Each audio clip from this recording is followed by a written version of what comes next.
In a moment that nobody scheduled, nobody rehearsed, and nobody could have predicted would travel as far and as fast as it did, Muncy delivered 7 words that stopped the Dodgers clubhouse cold before breaking it wide open with laughter.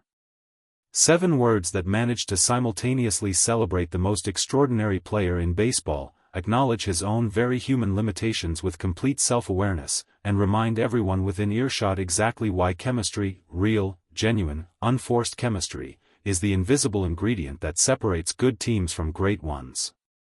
The only thing I'm missing is 10 strikeouts. By the end of this, you will understand why that joke mattered far beyond the laugh it generated. Why the men who heard it in that room carried it with them long after the laughter faded. And why, in a strange and beautiful way, it told us more about Shohei Ohtani than most serious analysis ever could. To fully appreciate what Muncy's joke revealed, you need to understand the environment it was born in. A professional baseball clubhouse is one of the most complex social environments in sport. On the surface, it looks simple: a large room, rows of lockers, equipment everywhere, the particular smell of athletic preparation that never quite leaves the walls. But beneath that surface runs an intricate web of relationships, hierarchies, inside references, and shared histories that take years to fully develop. Teams that win consistently, teams that sustain excellence across long, grinding seasons rather than simply peaking for a few weeks, almost always have something happening in that clubhouse that statistics cannot capture and cameras cannot fully access. A particular quality of interaction. A comfort level between players that allows honesty without cruelty, competition without resentment, and humor without anyone feeling diminished by the joke. The Dodgers clubhouse, at its best, operates at exactly that level. And the dynamic that exists between veterans like Muncy and a player of Ohtani's extraordinary profile is a fascinating piece of that larger picture. Because here is the reality that most outside observers miss. When a player of Ohtani's magnitude joins a team, when someone arrives carrying that level of global attention, that weight of historical comparison, that volume of expectation, it creates a social challenge that has nothing to do with baseball ability. The question is never whether he can perform. The question is whether the human beings around him can find a way to relate to him as a teammate rather than as a phenomenon. Muncy's joke was the answer to that question. Delivered in 7 words. Landing perfectly. Let's slow this down. Because the joke deserves the same careful attention that a slow-motion replay gives to an important moment on the field. The setup was Muncy reflecting on his own recent performance, a performance that had, by most objective measures, been genuinely solid. He had contributed at the plate. He had played his position well. He had done the things that a professional of his experience and capability is expected to do. And then he paused. And he looked at the room around him. And he said it. The only thing I'm missing is 10 strikeouts. The genius of this joke operates on multiple levels simultaneously. And the fact that it works on all of those levels at once is what made it land so hard.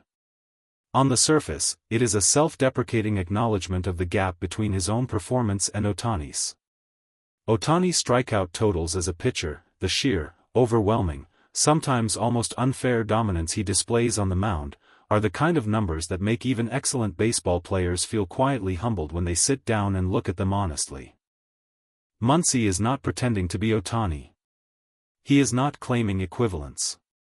He is doing the opposite. He is pointing directly at the most obvious, most visible difference between his own very good performance and the performance of the player sharing his clubhouse, and he is inviting everyone to laugh at that gap with him rather than around him. That requires a specific kind of confidence. The confidence of a man who is completely secure in who he is and what he brings, secure enough that acknowledging what he is not doesn't threaten him in any way. But the joke works on a second level too.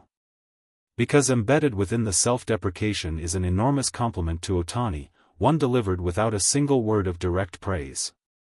Muncy didn't say Ohtani is incredible. He didn't list his statistics or compare him to historical players. He simply positioned Ohtani's strikeout totals as the obvious, universally understood standard of excellence in that room, the benchmark so clear that it needed no explanation, only reference. That is a more powerful form of recognition than any formal tribute. It is the recognition of someone who has genuinely internalized how extraordinary his teammate is. Here is the detail that nobody initially reported but that has since circulated through enough first-hand accounts to be considered reliable. Ohtani was in the room when Muncy said it. He heard the joke in real time. He watched the laughter move through his teammates. And his response, the specific, particular way he reacted to being the subject of a joke delivered by a teammate in front of the entire group, revealed something about him that no pitching statistic or batting average ever could. He laughed. Genuinely. Without any of the careful reserve that sometimes appears when Ohtani is navigating public or semi-public situations where he is acutely aware of being observed. This was not the polite smile of a man performing appropriate social responses. This was real amusement, the recognition of a well-constructed joke landing exactly as intended, appreciated by someone with a genuine sense of humor.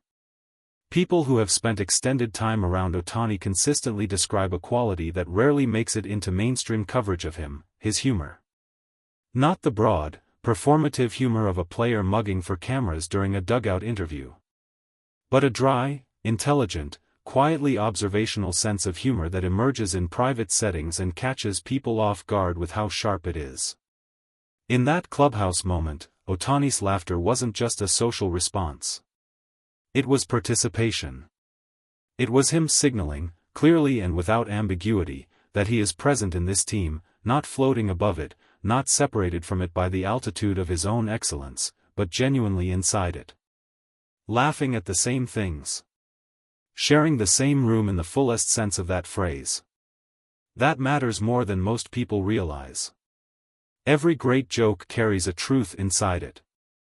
That is what separates a genuinely funny observation from a merely clever one, the recognition, when the laughter clears, that something real was just said. Muncy's joke was no different. And the truth inside it deserves serious attention. 10 strikeouts is not a casual number. For a pitcher to record 10 strikeouts in a single outing represents a level of dominance that puts that performance in a specific, elite category within baseball history. It means that 10 separate professional hitters, men who have dedicated their entire lives to the discipline of making contact with a baseball, were unable to do so against this particular pitcher on this particular day. When Ohtani achieves this, and he has achieved it multiple times, at a consistency that has stopped feeling like a surprise and started feeling like an expectation, it represents something that exists almost outside the normal vocabulary of baseball analysis. It is the kind of performance that makes the sport's greatest historians reach for comparisons that span generations. And Muncy, a professional baseball player himself, a man who understands better than almost any civilian observer exactly how difficult it is to get one strikeout against a prepared major league hitter, let alone 10, used that number as his punchline. As the obviously impossible standard that requires no further explanation. The joke was funny because everyone in that room knew exactly how funny it was. How precisely calibrated the gap between solid professional performance and 10 strikeouts actually is. You cannot make that joke land if the room doesn't understand baseball at the deepest level. And it landed completely, which tells you everything about the quality of the people listening.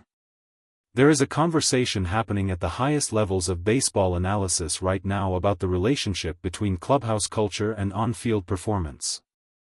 About whether the quality of human connection within a team, the genuine warmth, humor, and mutual respect between players, translates into measurable competitive advantage.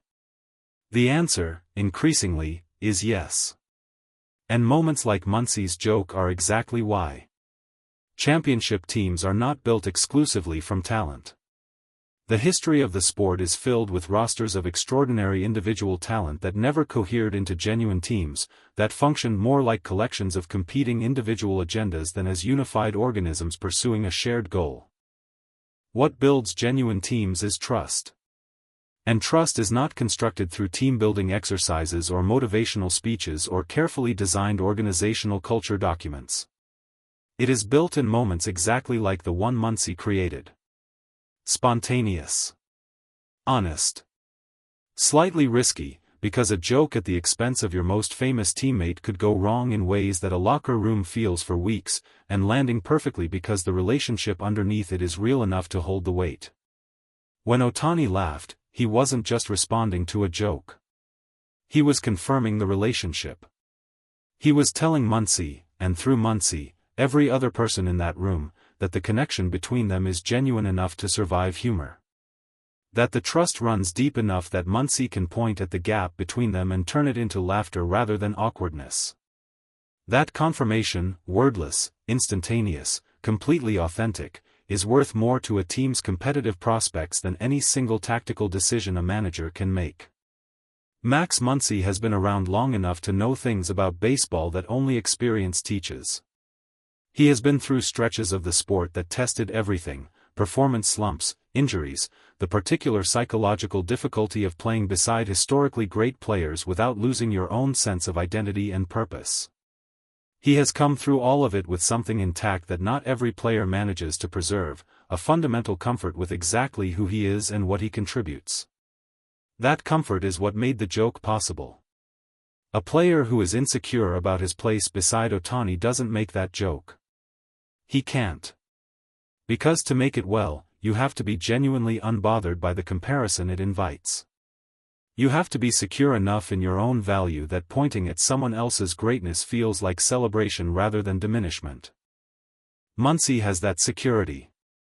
And it makes him, paradoxically, one of the most important players in the Dodgers clubhouse, not despite his awareness of Ohtani's extraordinary superiority in certain dimensions of the game, but partly because of it. Because a clubhouse that can laugh honestly at the gap between its best player and everyone else is a clubhouse that has found a way to hold that gap without letting it create distance. Without letting the magnitude of one person's talent make everyone else feel smaller than they are. Muncy refused to let that happen. With 7 words and a perfectly timed delivery, he kept the room human. In a season full of moments, the statistics, the victories, the tactical decisions, the injuries, the comebacks, the endless flow of events that make a Major League Baseball season feel simultaneously endless and impossibly fast, Muncy's joke will probably not appear in any official record. It won't show up in a box score. It won't be cited in a championship retrospective. It won't be the moment that analysts point to when they reconstruct how this team was built. But the people in that room will remember it. Because it captured something true about this group, about how they relate to each other, about the specific quality of connection that exists between men who compete together at the highest level and have found a way to genuinely enjoy each other in the process. Ohtani could have 10 strikeouts in a game and Muncy would still find a way to make the room laugh about it. And Ohtani would still be there in that room, laughing with everyone else. That is not a small thing. In a sport this demanding, in a season this long, in a clubhouse carrying this weight of expectation, the ability to laugh together is not a luxury.